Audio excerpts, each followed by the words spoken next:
थोड़ी देर के बाद मैथिल शांत होती है, लेकिन अभी भी उसकी डर घबराहट कम नहीं थी। मुश्किल से मैथिल को फल और औषधि खिलाया गया। अब वह आराम कर रही थी। लता, हेमा और राजकुमारी धरा उसके सिरहाने ही थी और उनका ध्यान हटाने के लिए इधर उधर की बातें कर रही थी। तभी राजकुमारी दामिनी मैथिली के कक्ष में आती है। अपनी जीजी को देखकर मैथिल उसके गले लगने जाती है, लेकिन दामिनी आते ही उस पर बरस पड़ती है। आप अपनी हरकतों से बाज नहीं आती है न राजकुमारी मैथिली? क्या आवश्यकता थी आपको नई नवेली दुल्हन की तरह यमुना नदी जाने की? और वह भी दिन भर भूखे प्यासे रहकर? क्या आवश्यकता थी आपको बताए हमें? हमने आपको इतनी बार कहा है कि अपने बचाव के लिए स्वयं रक्षक बने, किंतु आपको अपने व्यर्थ कार्यों में ही अपना समय नष्ट करना है। आप तो यही चाहती हैं न लोग आपके बचाव के लिए खड़े रहे कि आप पर कब मुसीबत आए और वह अपना सारा कार्य छोड़कर आपकी रक्षा करने के लिए पहुंच जाए। अगर इसी प्रकार आप करती रही न तो जीवन में कुछ नहीं कर पाएंगी आप। बस कीजिए राजकुमारी दामिनी। तभी वहां राजकुमार आदवेद, जो कब से दामिनी की बात सुन रहा था कि वह किस प्रकार अपनी डरी सहमी हुई बहन को अनाप शनाप बोले जा रही थी। कैसी बहन हो आप? राजकुमारी मैथिली कितनी घबराई हुई डरी हुई सी है। आपको उन्हें प्रेम से बात करनी चाहिए, उन्हें सहानुभूति देनी चाहिए, किंतु आप उन्हें दोष दे रही है, उन्हें ही डांट रही है। राजकुमारी का स्वास्थ्य ठीक नहीं है, आपको उनसे उनके स्वास्थ्य के विषय में पूछनी चाहिए, किंतु आप है कि हमें समझ नहीं आता आप किस मिट्टी की बनी हुई हो। आखिर इतनी कठोरता क्यों अपने ही छोटी बहन के प्रति? राजकुमार आदवेद दामिनी को मैथिली के प्रति उसके रूखे व्यवहार पर सुनाने लगता है। तभी मैथिली आदवेद पर भड़क उठी। राजकुमार आदवेद, आप हमारी जीजी से इस प्रकार बात नहीं कर सकते। उन्हें पूर्ण अधिकार है हमें डांटने का। आप कौन होते हैं हम दोनों बीच कहने वाले? आपको कोई अधिकार नहीं हमारी जीजी से रुष्ट व्यवहार करने की।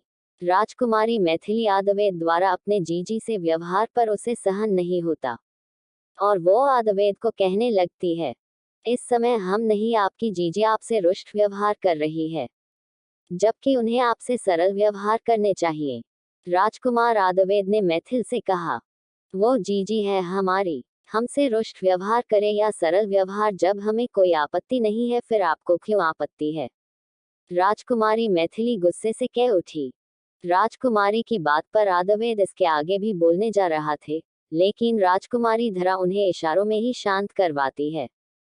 उचित कहा आपने, हमें कोई अधिकार नहीं है आपका पक्ष लेने का। हमें क्षमा करें राजकुमारी मैथिली।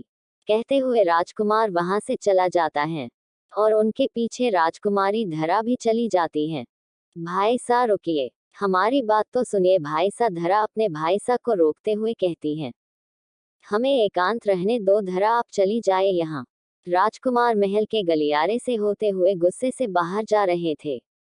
उनके आंखों में दर्द और गुस्से के मिले जुले भाव रहते हैं।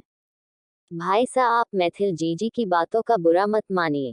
वो अपने जीजी पर अधिक विश्वास करती हैं और अधिक प्रेम भी, इसलिए उन्होंने आपसे ऐसा कहा। राजकुमारी धरा अद्वैत को समझाते हुए कहती हैं।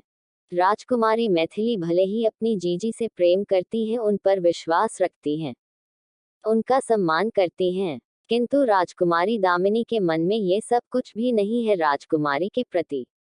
वो हर समय उन्हें अपमान करती हैं, उनसे रुष्ट व्यवहार करती हैं।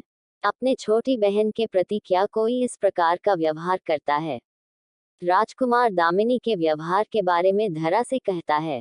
धरा को पता था कि दामिनी अपने छोटी बहन के प्रति कितनी रुष्ट व्यवहार करती है कि आज तो मैथिल की आंखों में आंसू ही आ चुके थे।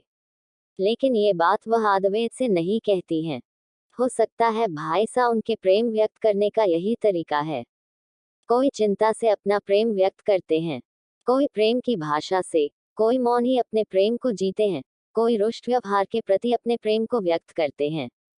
प्रेम व्यक्त करने का तरीका सबके भिन्न होते हैं और हो सकता है राजकुमारी दामिनी भी रुष्ट होकर ही अपने प्रेम व्यक्त करती होगी, और हमने तो सुना है उनका व्यवहार ही इस प्रकार है। राजकुमारी धरा ने आदवेद से कहा, किंतु अपने छोटे बहन के प्रति इस प्रकार का व्यवहार, जबकि उन्हें एक माँ की तरह उन्हें संभालना चाहिए, स्नेह देना चाहिए। राजकुमार आदवेद मैथिल की चिंता से कहते हैं।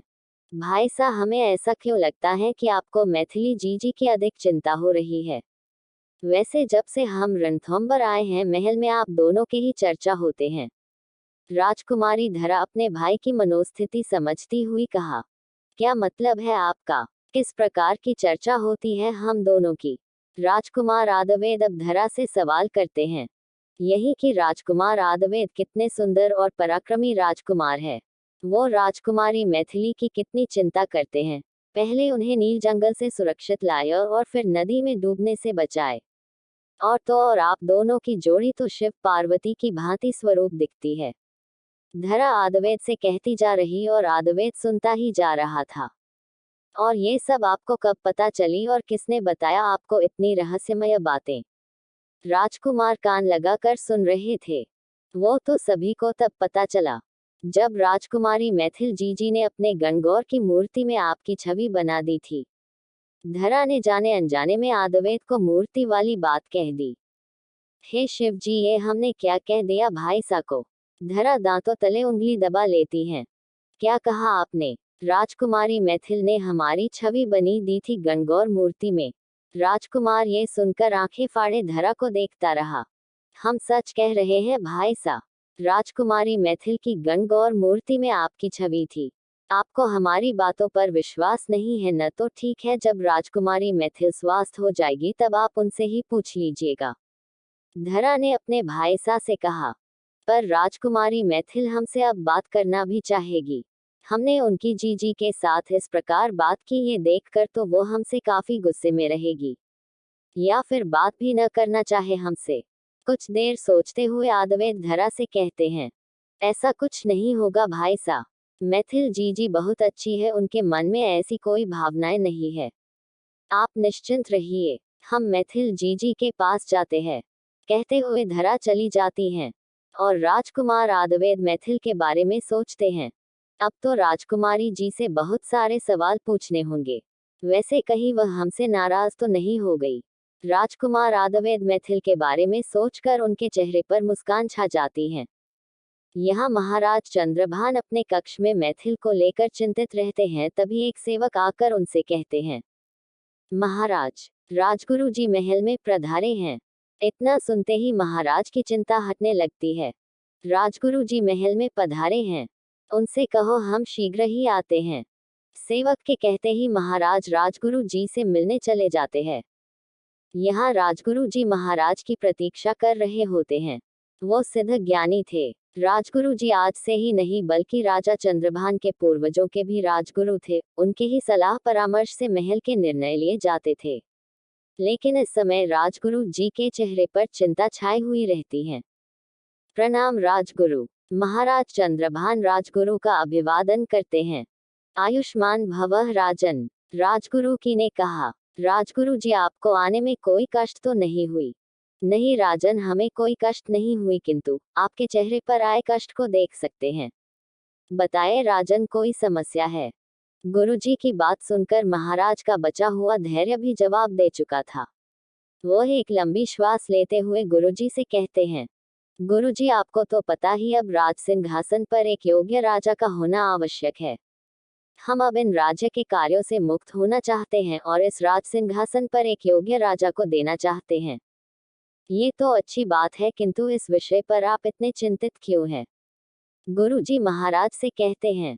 गुरुजी, आपको तो सब कुछ पता है।